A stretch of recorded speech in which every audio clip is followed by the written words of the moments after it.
자, 그 다음에 이제 8장부터 10장을 보면 바로 그 제사를 실제로 이루어야 할 존재인 아론과 그 아들들에게 인직하는 내용이 나오고, 이해가 잘 되지 않습니까? 이 원칙이 적용하기 위해서는 이 제사를 집도하는 대표자들을 인직하는 일이 나오고, 다음에 첫 제사를 지내는 이야기가 나오고, 그 다음에 이 제사를 하나님이 정하지 아니한 불법적인 불로 가지고 제사를 지내려고 하다가 하나님의 거룩하신 심판을 받아서 그 아론의 두 아들들이 죽고 마는 이런 일들이 우리에게 보여지고 있습니다. 우리가 하나님께 예배할 때 우리 아나니아와 삽비라에 대한 이야기를 여러분이 사도행전 우리 6장에서 보듯이 그 아나니아와 삽비라처럼 하나님께 예배하면서 죄를 짓는 일, 이것은 죽음을 가져올 수 있는 아주 엄중한 두려운 내용이라는 사실을 우리가 기억하게 되는 것입니다. 사실 우리가 찬송 부르면서도 죄를 지을 수 있고, 설교하면서도 죄를 지을 수가 있고, 기도하면서도 죄를 지을 수가 있고, 하나님의 말씀을 읽으면서도 죄를 지을 수 있는 연약한 저희들입니다. 그래서 우리는 늘 하나님의 전에 예배하러 나올 때마다 제일 먼저 우리는 나의 솔직한 죄와 허물과 연약에 대해서 이것을 인정하고 이것을 토하고 이것을 하나님께 아뢰는 시간을 가지는 것입니다. 지금도 우리 정상적인 교회들을 보면 예배 시간에 다 함께 통해 자복하는 시간을 짧은 시간이지만 가지는 것은 바로 이러한 정신에서 하나님께 나아가는 자들이 얼마나 거룩한 삶으로 또 하나님이 정해놓으신 그러한 제사의 방법으로 하나님을 만날 수 있는 것인가 하는 것을 보여주고 있는 것입니다. 11장부터 16장을 보면은 이제는 이 부정에 대한 문제를 다룹니다. 부정이라고 하는 것은 거룩의 반대어가 아닙니까? 이러한 것은 부정한 것이다 해서 내용을 다루는데, 여기 보면은 뭐 도물 중에서 정한 것이 있고 부정한 것이 있잖아요. 먹을 수 있는 음식이 있고 먹지 못할 음식이 있다. 또 아기를 낳는 것은 그 자체가 벌써 피를 흘리는 것이기 때문에, 또 속에 있는 불길한 그런 물질들이 함께 유출되는 것이기 때문에 이 출산도 하나의 부정에 해당되는 것이죠. 병도 말할 것 없고요. 자, 그런데 여기 보시면 특별히 몸에서부터 나오는 이 유출, 여러분 우리 몸에서 이렇게 분비물이 나오지 않습니까? 이 나오는 것들에 대해서 이야기하는 가운데 여기 19절부터 24절을 보면 우리가 이 레위기서를 배우면서 좀 생각해야 될 중요한 대목이 나옵니다.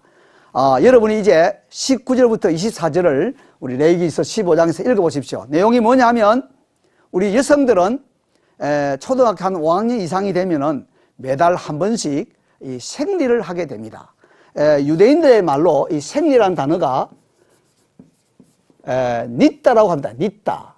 닛다라고 하는데, 이 닛다라고 하는 생리라는 단어가 어떤 뜻으로 발전하느냐 하면 태교라는 단어로 발전합니다. 여러분 이해가 됩니까? 어떻게 여성들이 한 달에 한 번씩 갖는 이 생리가 그게 태교라는 의미가 되어지겠습니까? 그 기원은 바로 이 레위기서 우리 15장 19절부터 24절에 있는 것입니다. 그 말씀을 보시면 이렇게 생리가 끝난 후에라도 일주일 동안은 부정한 기간이다.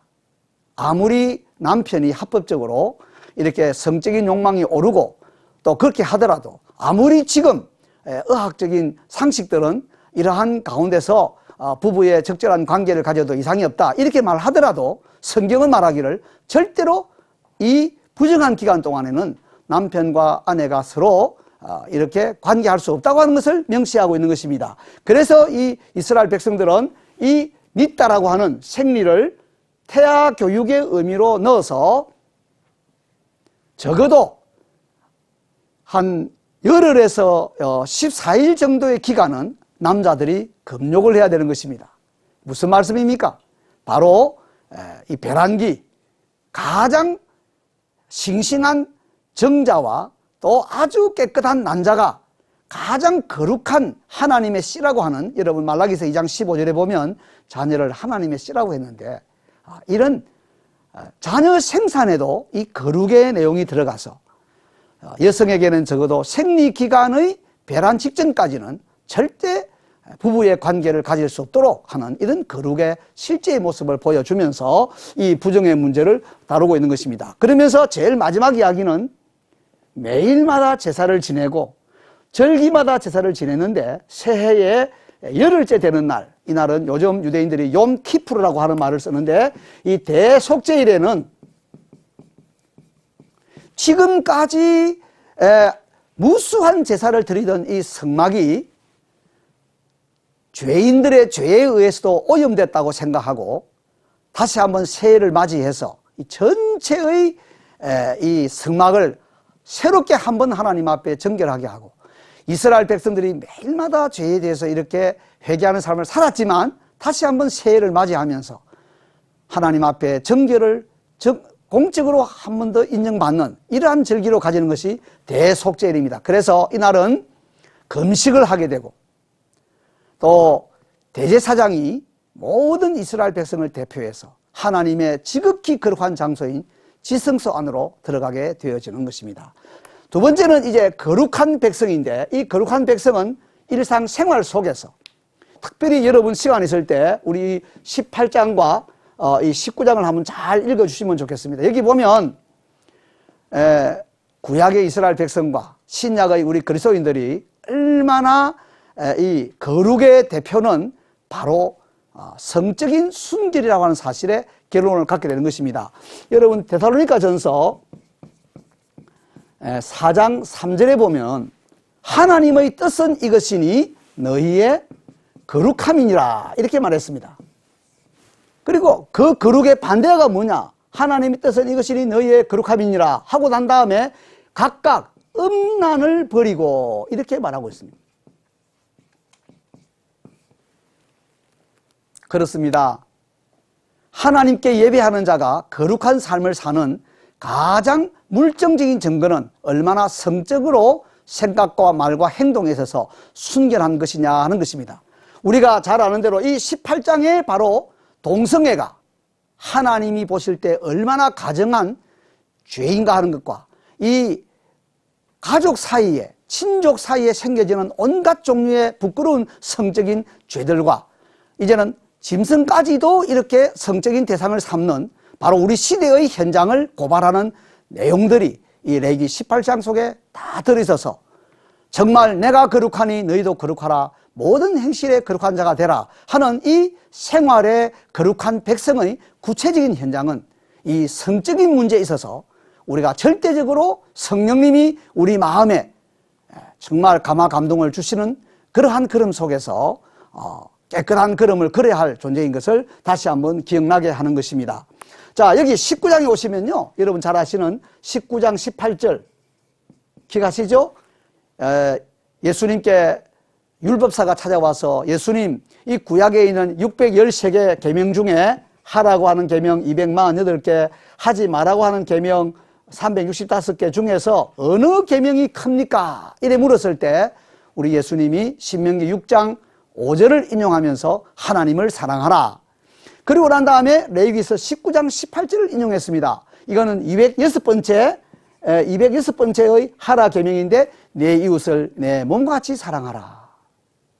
여러분, 이 19장에 보면요, 42개의 법이 나옵니다. 42개의 계명이 나오는데 이 계명은 예배하는 그 계명과 또 하나의 그 백성으로서 가져야 될 시민의 어떤 규범과 이웃에 대한 사랑과 또는 윤리적인 어떤 가치관과 이것이 얽히고 설켜 있어서 흔히 우리가 생각하기를 이 법이라고 하는 것은 구약시대의 제사법은 예수님 십자가로 다 이루어졌고 또 시민법은 지금 우리가 구약시대가 아니니까 우리하고는 작동이 되는 것이 아니고 결국은 십계명을 중심한 윤리적인 법만 우리에게 의미가 있다, 이렇게 해석하는 분들에 대해서 대단히 이것은 잘못된 분류라고 하는 것을 이 레위기 19장이 보여줍니다. 우리의 삶은 예배와 일상생활이 따로 놀 수가 없고 시민으로서, 그리스도인으로서 또는 가정의 한 일원으로서, 사회의 한 일원으로서 우리가 해야 될 모든 이러한 거룩한 삶이라고 하는 것은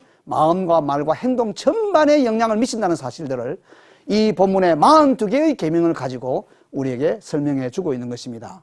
특별히 여기 레위기 26장에 보면 이제 레위기 26장은 제가 개인적으로 깊이 연구하는 가운데 이 레위기 26장의 1절, 2절을 보시면 제일 먼저 경고하는 것이 우상을 만들지 말고 그 우상을 섬기지 말라고 하는 말인데, 만일 우상을 섬기게 되면 결국 사람을 잡아먹고 모든 나라로 다 흩어지게 되고 땅은 저주를 받아서 비도 오지 않고 곡식들도 만들 수 없는 상태가 될 것이다 하는 많은 내용들이 있는데, 놀라운 것은 이 레위기 26장이 우리 북한의 현대사 이야기를 그대로 담고 있다는 것입니다. 여러분 잘 아시지 않습니까? 북한의 김일성과 김정일의 이 우상이 24,000개 이상이 우상이 있다고 합니다.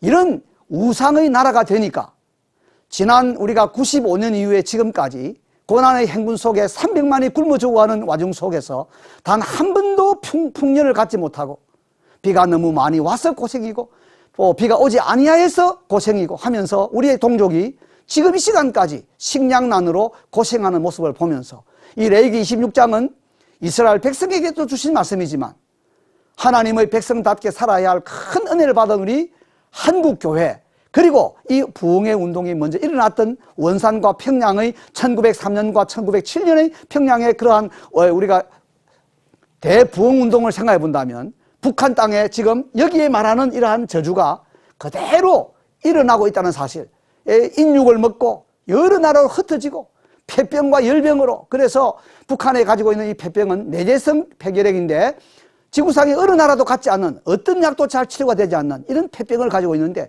이런 모든 안타까운 현실들은 레위기 26장이 바로 이런 내용을 잘 보여주고 있다는 것을 보여주면서, 이제 오늘 우리가 이 말씀의 결론적으로는 하나님께서 이 레위기서를 통해서 정말 예배의 공동체, 거룩한 삶의 공동체로 교회를 세우셨고, 우리 교회가 이 걸음을 바로 걸으면 열방을 하나님께로 인도하게 하는, 믿지 않는 사람들이 예수님을 믿을 마음을 가지게 되는 이러한 절대적인 가치를 보여주는 중요한 책이 히브리서와 함께 짝이 되는 레위기서라고 하는 사실을 알게 되어진 것입니다. 우리의 남은 생애에 예수님이 흘리신 보혈로 성령님이 우리를 씻기시는 삶 가운데서 내가 거룩하니 너희도 거룩하라, 모든 행실에 거룩한 자가 되라고 하신 이 절대절명의 하나님과의 관계를 기억하고, 하나님이 빛 가운데 계신 것처럼 우리도 빛 가운데로 걸어가면서 하나님과 막힘이 없는 이러한 교제의, 친교의 삶을 가져가는 저와 여러분이 되어지기를 간절히 기원하는 것입니다. 오직 복음, 오직 믿음, CTS